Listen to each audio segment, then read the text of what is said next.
Let's try that again.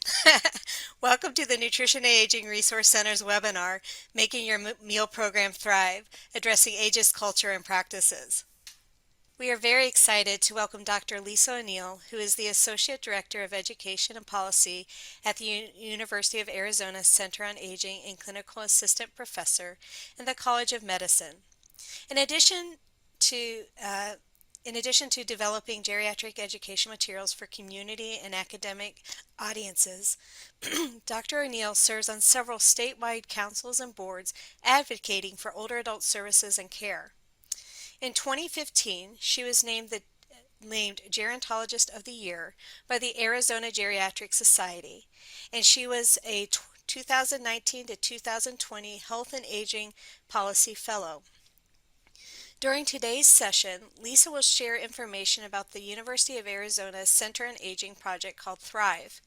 She will discuss identification and implementation strategies that can be used in a communal setting to help build a safe, supportive, and inclusive culture. Before we get started, I want to mention some housekeeping items. First, we will hold questions until the end of Dr. O'Neill's presentation. Our team will be monitoring the chat and the Q&A section throughout the session. Please write any questions you may have here. We will start the Q&A session with the chat questions first. You can also raise your hand using the icon and ask your question orally. At the end of the Q&A session, we encourage everyone to complete the evaluation that is accessible with a QR code or the link that will be placed in the chat. The information you provide will help us during the planning of our next webinar. The Nutrition and Aging Resource Center is continuously working to improve the accessibility of events and content. Automated closed captioning will be provided for this webinar. Participants can enable captions by selecting the CC in the toolbar or closed caption in meeting options. This webinar will also be recorded and made available on YouTube. The video with captions revised for precision will be shared via the Resource Center's newsletter. If you have any questions about captions or additional accommodation requests, please email nrcna@iowa.gov. Finally, we did not seek prior approval for this event for CPEU credits for dietitians. You can still receive credit under the CPE Activity Type 171 Teleseminars/Webinars. Please visit the CDR website for further instruction. Now, Dr. O'Neill, the floor is yours.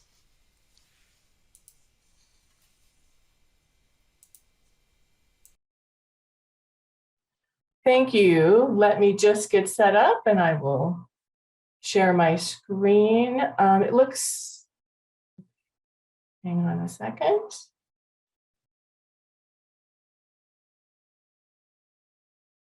Hopefully you all can see my screen.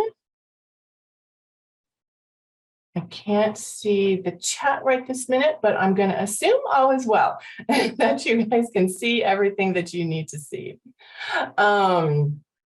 Thank you so much for joining us today. I'm so happy to be here with you. This was a great project that we did, and I'm excited to share some information. I hope that you find it useful. Please make note of my email and feel free to contact me if you have any questions after today. Okay, so I also wanted to mention, I am coming down with a little cold. I have a little bit of a sore throat, so please bear with me if I have to take some sips of water. Okay, let's get started.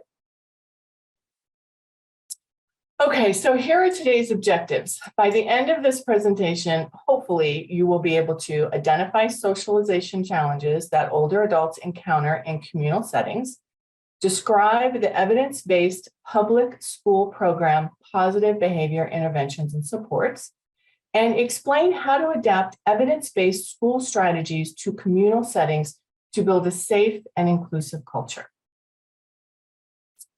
Let's start with a couple quick polls to help us remember our good old high school days. So answer in the chat, selecting A, B, or C.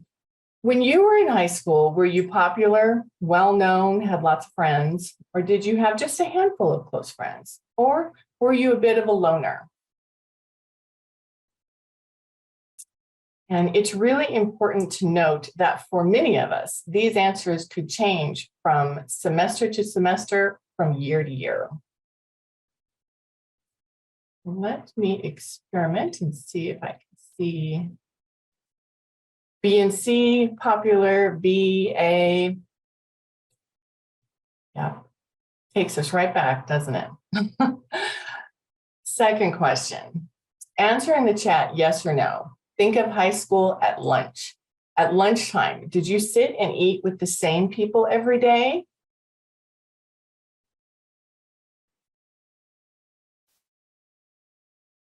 Or did you feel comfortable eating with people you didn't know? Did you feel comfortable eating alone?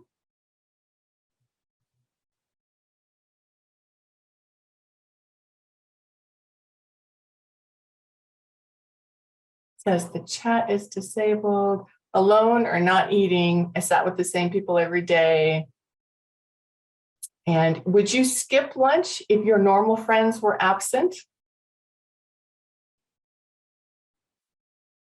Yes, yes, yes.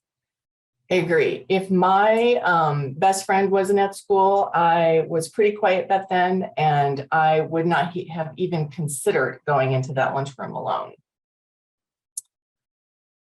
So how similar are high school cafeterias and congregate meal sites? Have you ever thought about this? How similar the settings are?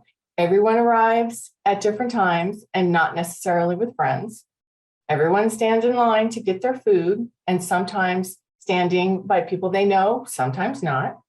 Then with their food, their trays of food, they scan the room and looking for a place to sit down and eat. Do they eat with the same people every day? Do they sit at the same table every day? Are there cliques? Is there a popular group?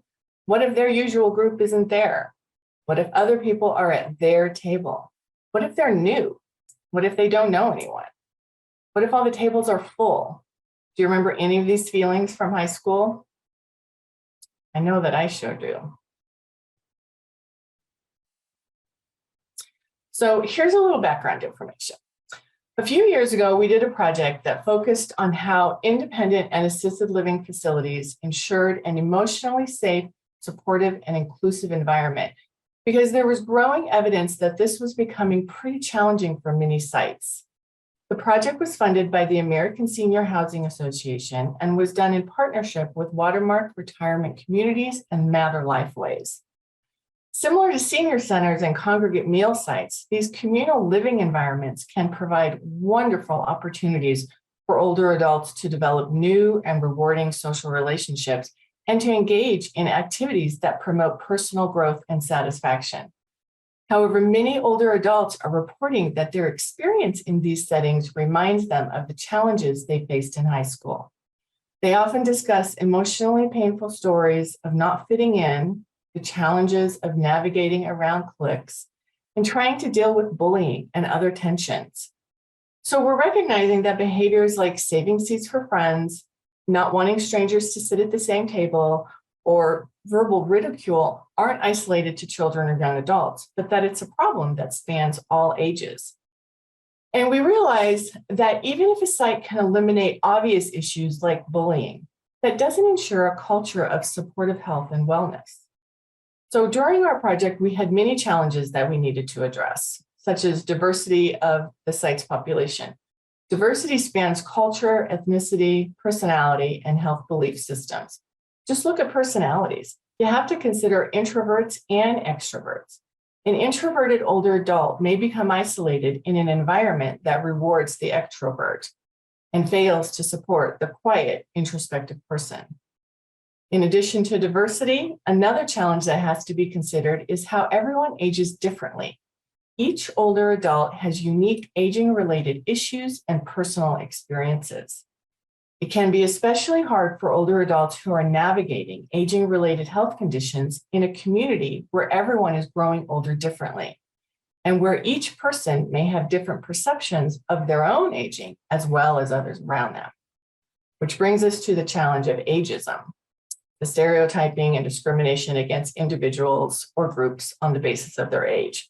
We know that ageism not only occurs outside the older population, but also takes place within the population itself.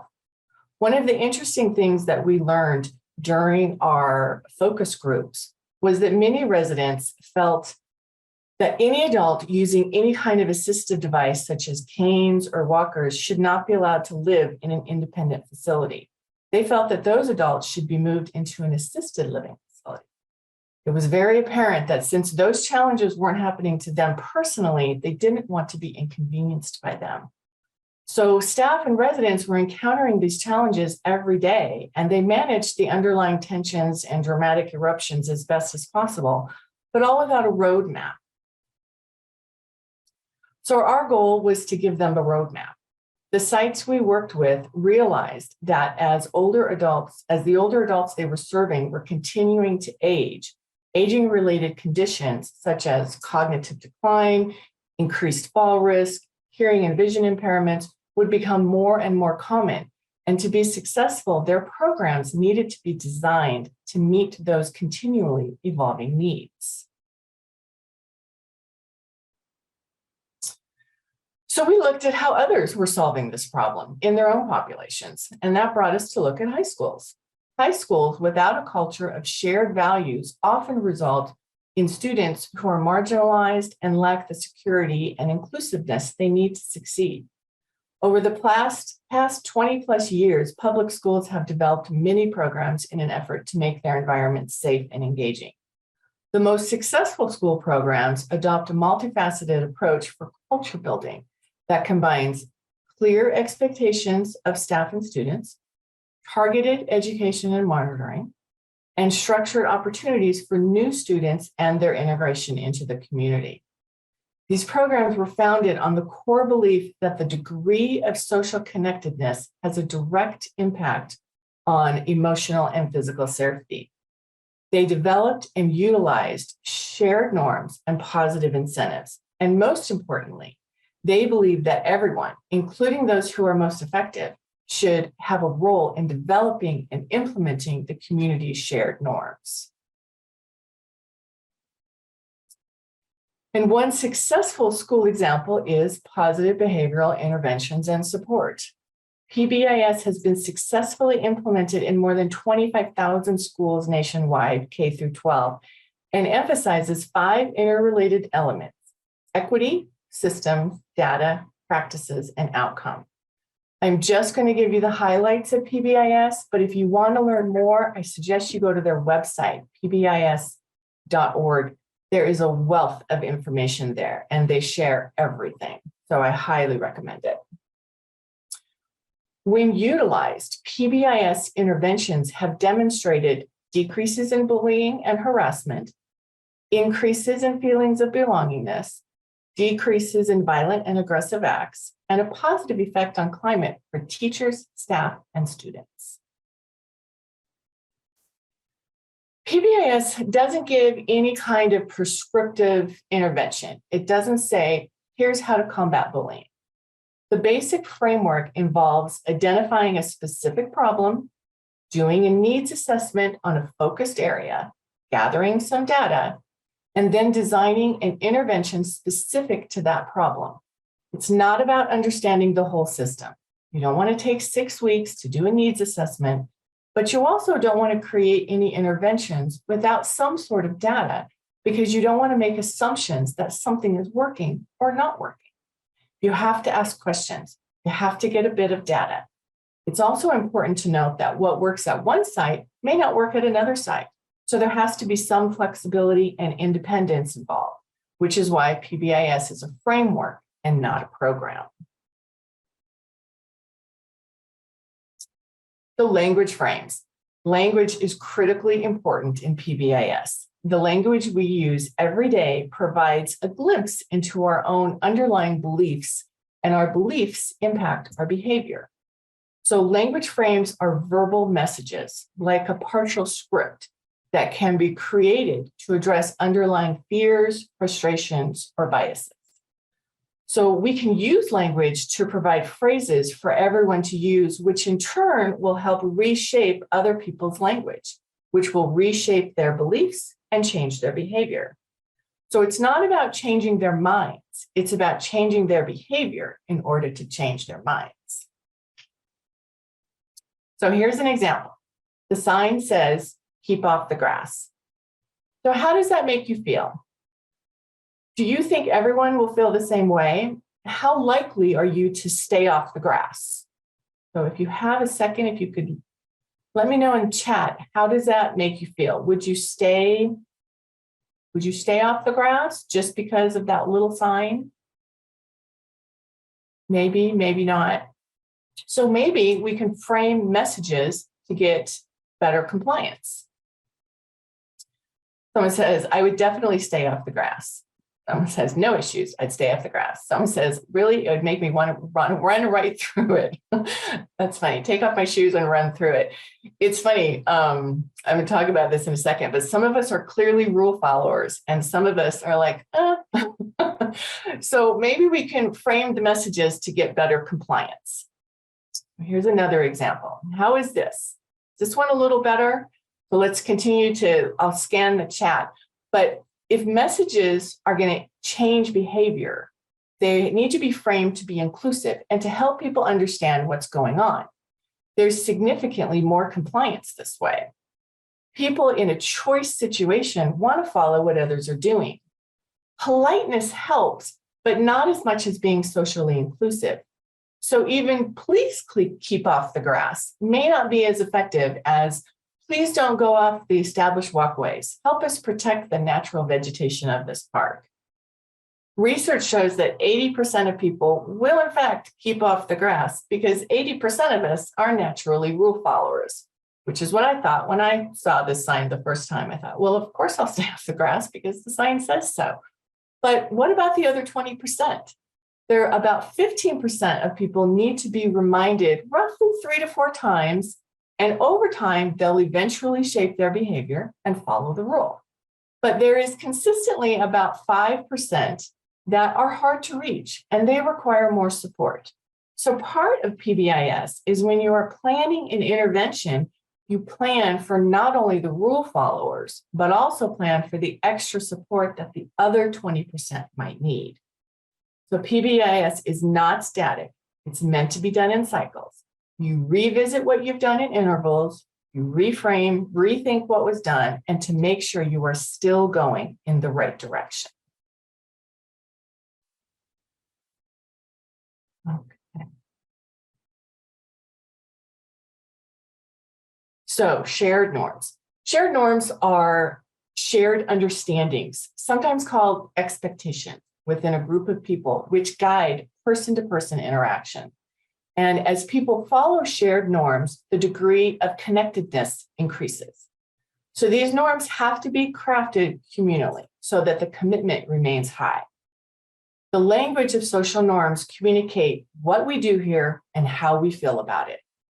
An example is, we are a community of older adults and we value all stages of life. We treat each other with dignity and respect at all times, and we provide opportunities for everyone. Culture change involves re-examining attitudes and behaviors to ensure values are shared throughout the organization, encompassing all levels of participants. So PBIS links language to behaviors and beliefs, which results in community building.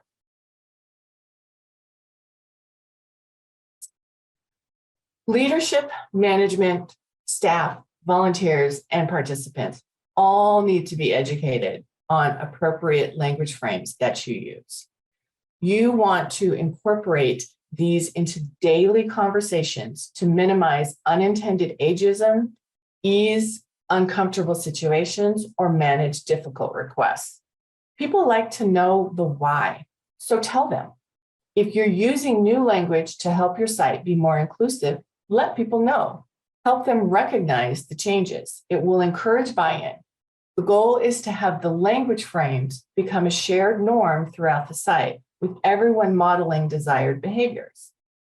Examples of frames to consider include how best to communicate with others who have physical disabilities, sensory impairments, or cognitive issues, or how to communicate with new participants, how to ensure your site is welcoming and inclusive.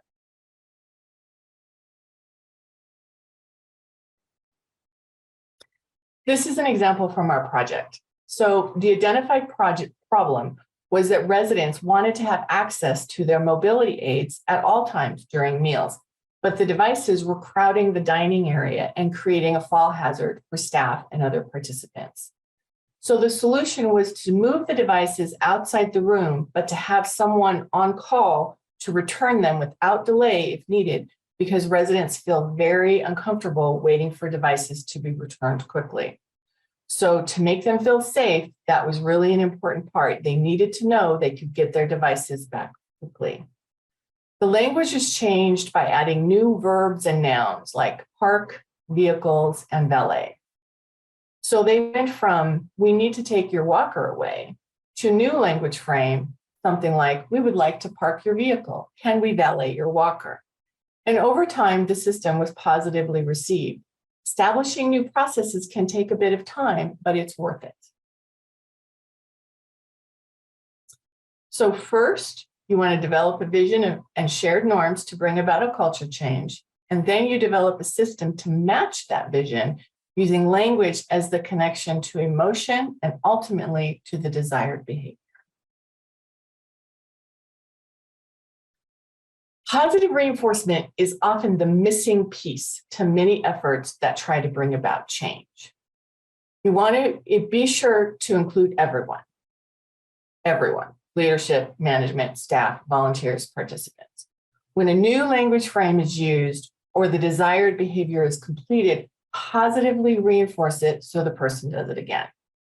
And remember that each site has to decide what works for them. What kind of positive reinforcement works for them? Is it public acknowledgement? Is it a private thank you? Is it a we caught you being a friend bulletin board with names on little sticky notes? Is it a monthly raffle or a gift card? Is it an employee or a diner of the month photo wall? Whatever works is great, but failure to positively reinforce will lead to no significant change. And one of the most effective ways to combat negative behavior is to increase the efficacy of bystanders. This is why it's so important to include everyone in this process. Bystanders often don't know what to say or how to say it. So you want to be sure to empower people with positive reinforcement to communicate the new social norms, to step in when needed, and to feel comfortable being part of the solution. The old adage of customer service was, we train staff in order to serve the customer. The customers come to us as they are and they leave as they are. I can't make them change, and it's not my job to make them change. We are trained to give them what they want when they want it. But the culture building mindset includes everyone. It says, we're creating a vision of a community that we desire, and we are taking deliberate steps to achieve it.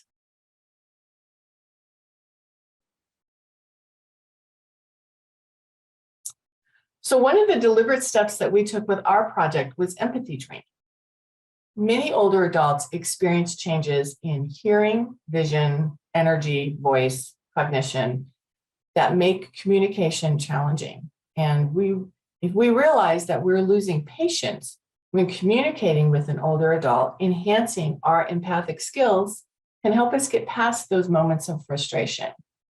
I really like these trainings because it helps people recognize what they don't know. Because what you don't know is what you don't know. And trainings are designed to help increase awareness and sensitivity to aging-related conditions and issues. The trainings are 100% interactive, full of conversation and group discussion. And even though we're discussing serious issues, we do our best to keep everyone engaged. The topics are covered at a high level and made more impactful with simulated activities. We don't want to make aging seem like a bad thing, so we discuss how we're exaggerating the aging experience to make a point. And we're careful not to perpetuate aging stereotypes or ageist views. Training is very low budget and can easily be copied. It has several components that simulate aging conditions, such as vision. We actually bought vision goggles a few years ago that simulate different kinds of aging-related eye conditions. But in the past, for years, we just used sunglasses or glasses with painted clear nail polish on them. For loss of sensitivity in fingertips, we give people gloves. We've used thick garden gloves, and we've also used the throwaway latex gloves. For arthritis, we have them put tubes on 2 fingers of their dominant hand, so the fingers are hard to bend. And the tubes are just made from thick paper and masking tape. And then we give the participants tasks to complete. We have them fill out a help form with their glasses on, with their arthritis on, with their sensitivity in their fingertips on. They have to fill out a form, health form. Sometimes we give them a string and have them tie a bow around their thigh because you have to tie on your tennis shoes each day. Or lately, the last couple of years, I've been having them put a new contact into their cell phone.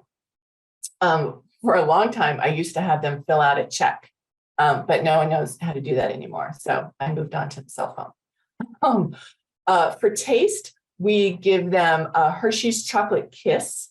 Be sure to have some sugar-free ones on hand as well. Tell them to unwrap it, plug their nose, put it in their mouth, and then chew twice, and then unplug their nose.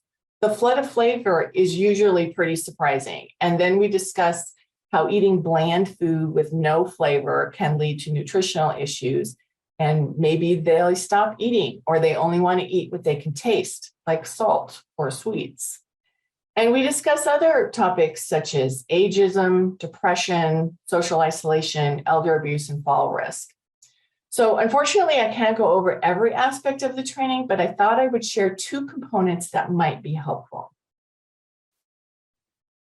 So I'm going to use some technology here and cross our fingers that it works. But I'm going to play the unfair hearing test, which you can find on YouTube, courtesy of Supporting Success for Children with Hearing Loss, or you can email me and I'll send it to you.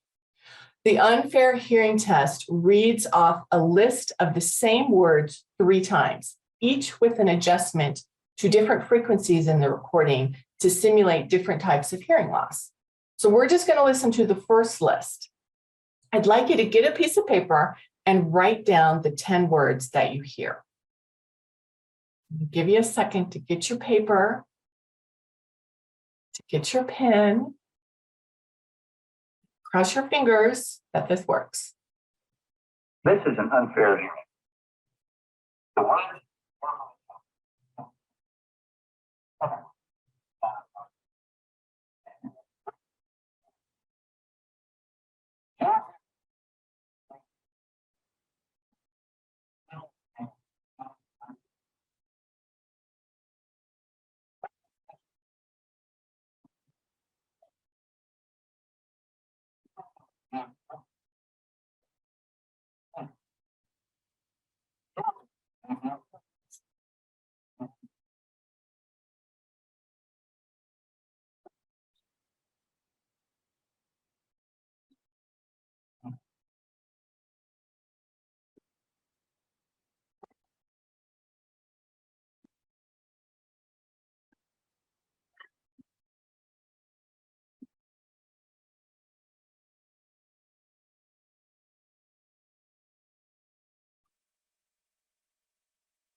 Okay. All right. So I'm going to give you the answers, and then I'll ask you to put in the chat how many you got right, because they're kind of hard to hear.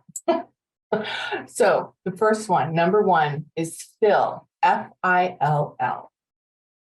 Number 2 is catch, C-A-T-C-H. Number 3, thumb, T-H-U-M-B. Number 4, heap, H-E-A-P. Number 5, wise, W-I-S-E. Number 6, wedge, W-E-D-G-E.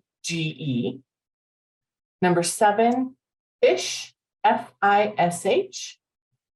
8, shows, S-H-O-W-S. Number 9, dead, D-E-A-D. And number 10, juice, J-U-I-C-E. So put in the chat or the questions, how many did you get right? 0. I could not hear any words, none. I didn't hear anything. It just sounded distorted on my end. I did not make out a single thing. It is challenging. It is. You have to listen. When I do this in a class, it is so silent. You can hear a pin drop. Even the young students are really leaning forward, trying to hear. And it's difficult to hear words like this all the time.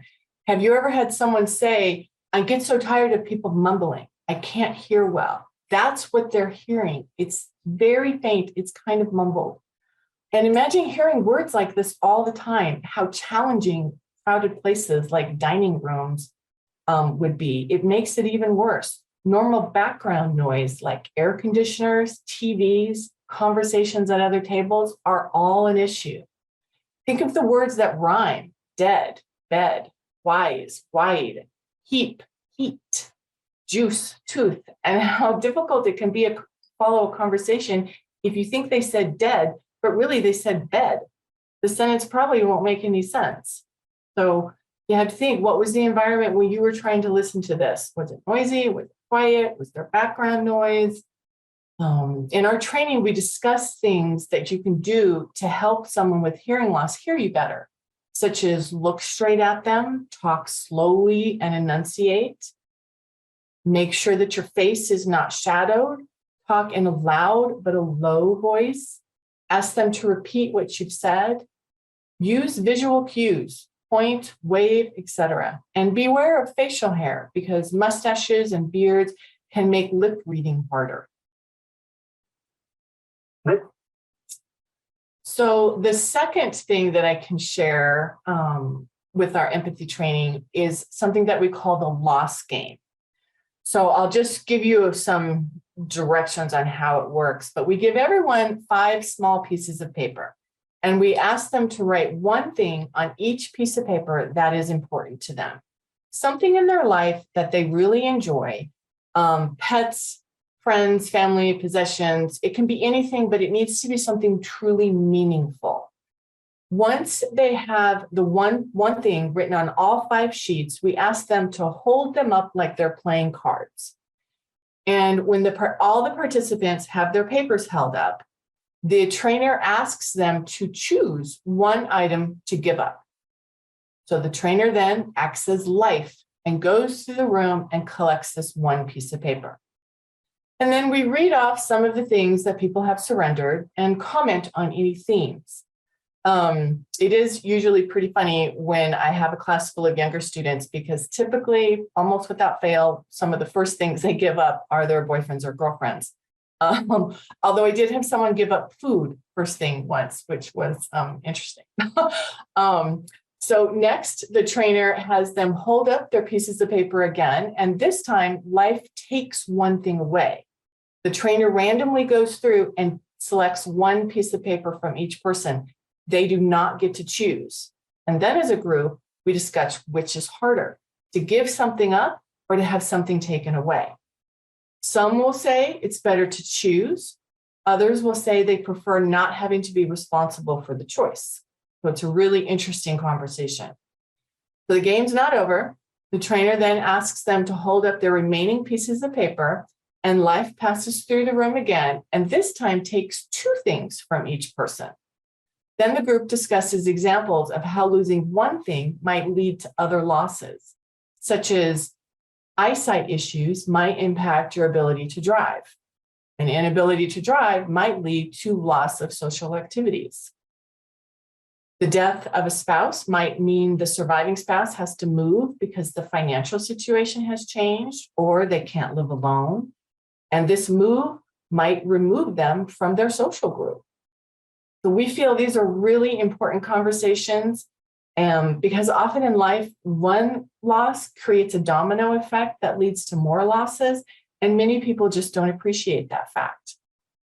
So finally, we ask them to hold up the remaining piece of paper, and life goes through the room again and takes the paper away from about a third to half of the participants. Then the group discusses, for those who lost their last item, how did it make them feel? For those who kept their last item, how did it make them feel? And how did it make them feel to know others had lost theirs? Not everyone experiences the same losses when they age. Some older adults age with good health, wealth, family, and friends, and others don't. Knowing others who have not lost much can make a loss even harder for those who are experiencing it. And this conversation, again, leads to other topics such as depression and social isolation.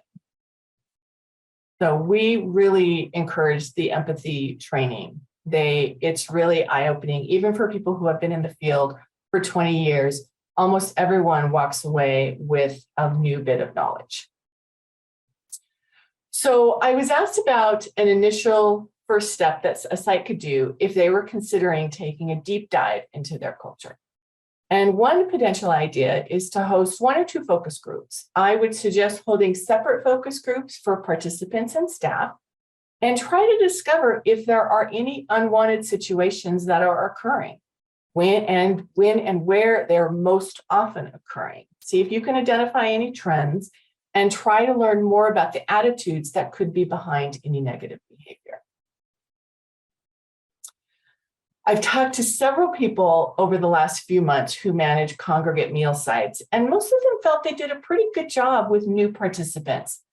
But many also had a new participant process that really only encompassed the first visit. Many processes included introducing the new participant to others before the meal began, walking with them through the line and continuing to introduce them to people around them, maybe sitting them at a welcome table and continuing to do introductions, or asking a group if the new person could join them at their table. But what if the newcomer doesn't like the people that they're sat with? What if those same people aren't there the next time the new person comes? So a new guest should really be considered new for several visits, at least 5. And your process should include opportunities to share a meal with a variety of people. This increases the odds that they're going to find people with mutual interests.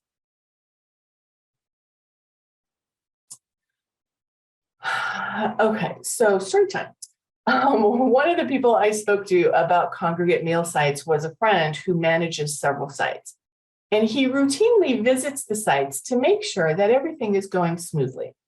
And when I told him about this presentation and our Thrive project, he shared about a time when he was visiting a site, and shortly before they began serving lunch, he needed to use the restroom before he left to go on to the next site. So he put his stuff on a table, and when he came back, he found a note that said, "You can't sit here." And he was shocked. He knew whoever wrote the note didn't see him and didn't know who owned the belongings. All they knew was that he wasn't part of their normal group and the table was theirs. He said, had he not experienced this personally, he would have not believed it possible, as he and his site managers thought all the sites were welcoming, free of cliques and mean behavior. They've since implemented some new rules to encourage mingling and to be more welcoming. And he agreed I could share this story as it's probably not unique. So let's talk for a second about data gathering. The trick here is to keep it simple. It's not about understanding everything all at once. You aren't going to ask your participants to fill out a 3-page survey or take 6 weeks to get data back. You want quick data.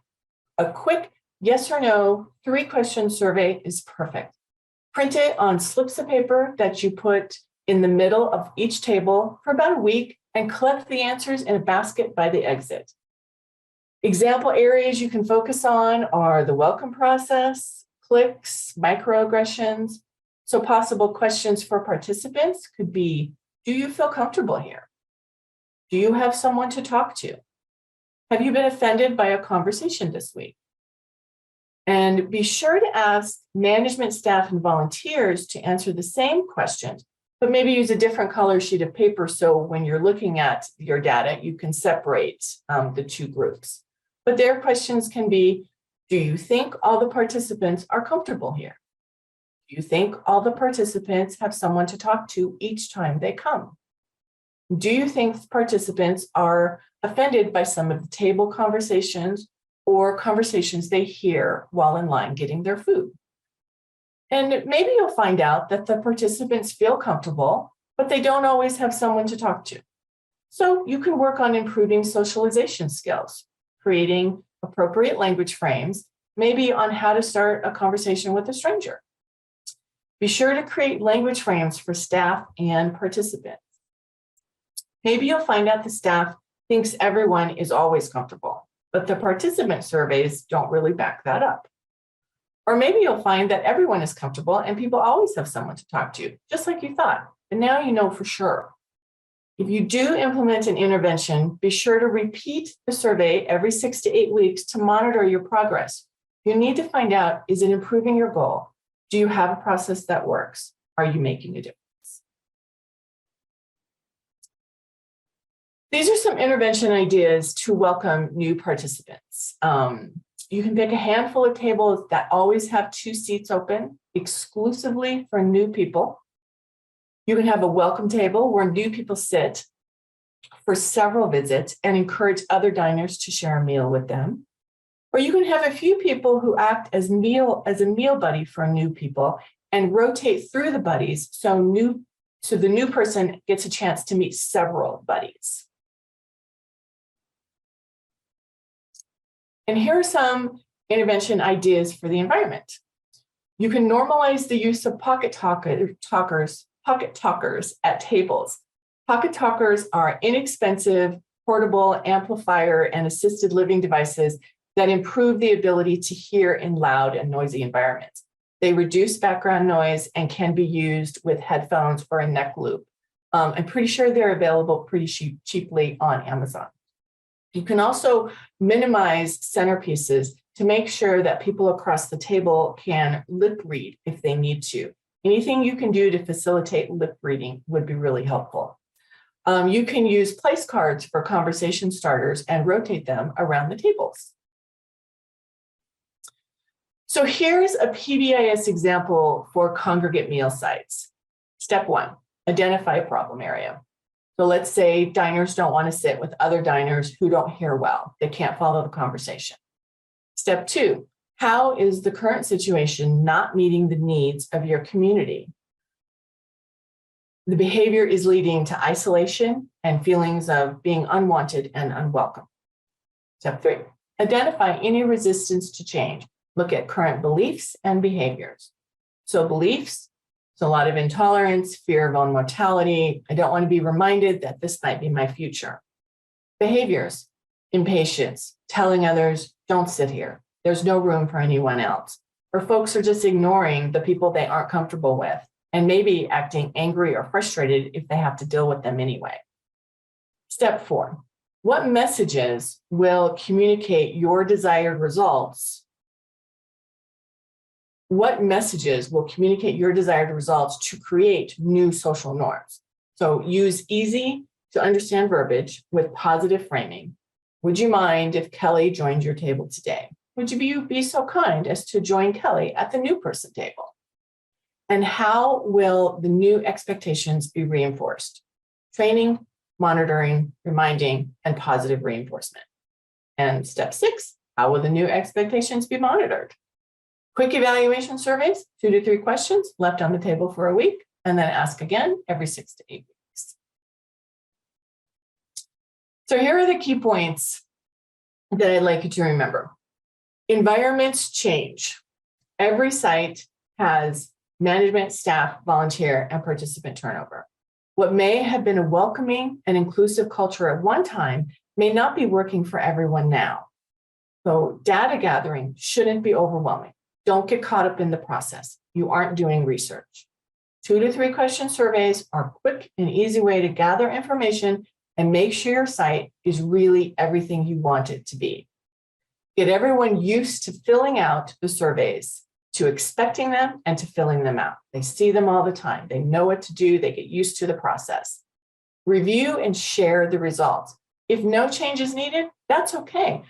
But be sure to ask again on a routine interval. If change is needed, make it and ask the diners again in a week or so if they've noticed a difference. Is it better? If they know you're making an effort to improve the site and their experiences, it will encourage them to answer the surveys. They'll know that it's worth the minute of their time.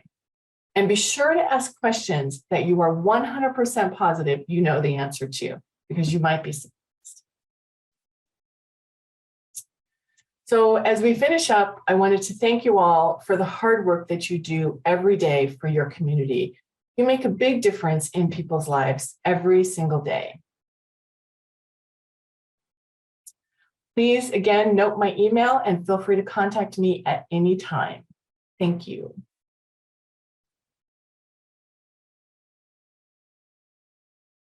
If there's any questions, I'm happy to answer any. Thank you, Dr. O'Neill. That was a wonderful presentation on the work that you all are doing. I was making notes of things that I think, at least in extension, we might be able to do as well to support the environment in which we're teaching. So we have a couple questions in the Q&A area, and I will start with those. You can also place questions in the chat. Shelley is monitoring that. You can also raise your hand and we'll call on you so you can ask your question orally. So I'll start with the ones that we already have in the chat. So the first is, you said that we should combat negative behavior by increasing the efficacy of bystanders. How? When working with older adults who are self-declared set in their ways, how do we overcome that, both the negative behavior and the timid, evasive responses? You know, it's a good question because it is hard. It sounds really easy when you say the words, oh, just include people, but it is really hard. But that really is the trick, is getting people to recognize that maybe just because they're comfortable, not everyone is comfortable. And some very minor changes can really make a big difference in everyone's lives. And if you have everyone involved, from leadership, management, staff, volunteers, if everyone is behaving in a certain way, you're more likely to get people to cooperate. But it can be tricky. And to have some one-on-one conversations with people who might be a little more challenging, I think is worth the time and the effort, because sometimes if they really understand what's happening and the why and how important it can be for them to be involved, they might join in. You might have more luck. But it is a challenge for sure. The next question is the empathy training available for use or purchase? It is free. It's something that we just made up years ago. I've been at the center for almost 14 years, and we've been doing it the whole time. I don't know who originally made it up. I think we probably borrowed a lot from the aging community here in Tucson, and we just combined everything. You can email me. I'm happy to email you a little training guide that we use, and to maybe show you I should have brought the little tubes that we use for fingers and the goggles and all the little things that we use, so you can really see how low budget it is. You know, you can buy things now. The goggles that we have purchased now, I can't remember the price, but they are a few $100s, but they're pretty cool. And it's pretty funny as the trainer to see a whole class of people wearing goggles and, you know, their gloves and tubes and stuff, and then to have them do activities. But the sunglasses worked just as great. Glasses with fingernail polish on it. It worked just as great. So just email me. I'm happy to share with you the lessons learned and our training guide. And for everyone, Shelley Woodall has placed Dr. O'Neill's email address in the chat, so you can find that there. Our next question is, what's a good way to have consumers meet each other at the dining site? And then the next is like icebreakers, question mark? So you mean like how to encourage mingling, how to encourage the conversation? Yeah, I think icebreakers can be helpful. I know sometimes now living in this Zoom world that we are, when somebody talks about an icebreaker, I will roll my eyes almost every time. I don't want to tell you 3 things about myself, or it gets hard. But when you're in person at these sites, I think it's different. And I think icebreakers give people the skill to just start the conversation. What should we talk about? Because that's what you just need to do. Something just needs to spark. And if it's not icebreakers, you can really just put little conversation starters on the table. I would avoid any hot topics like politics or religion, of course, but any little thing that will spark the initial conversation. That's what they're looking for, just the opening. If someone is really introverted, they just don't know how to do it, and a little help can go a long way. Okay, Pat Matthews, I see that you have your hand up. I'm going to unmute you or allow you to talk.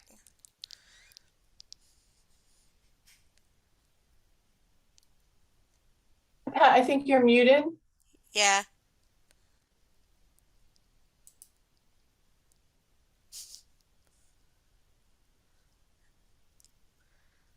Let's try one more time. I think I saw it flash off mute, but then it came. There said, he I'm is. sorry. It was a mistake. I didn't have a question. Oh, Okay. sorry to put you on the spot there, Pat. Why are you calling me out?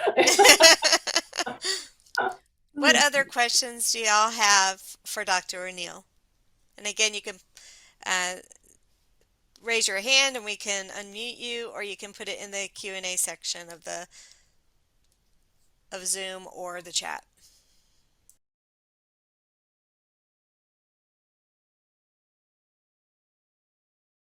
And seriously, feel free to email me later with questions. I know sometimes after presentations, I can't think fast enough to come up with a good question.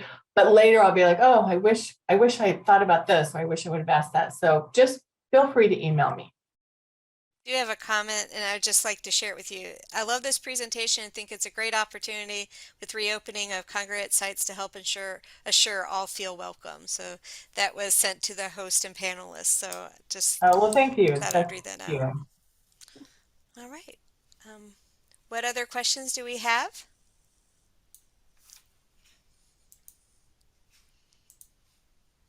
All right. Well, I want to thank you for attending today's webinar. We do want to hear back from you, so please complete this evaluation. It's very short. You can scan the QR code on the slide, or you can click on the link that we're placing in the chat to provide us with feedback.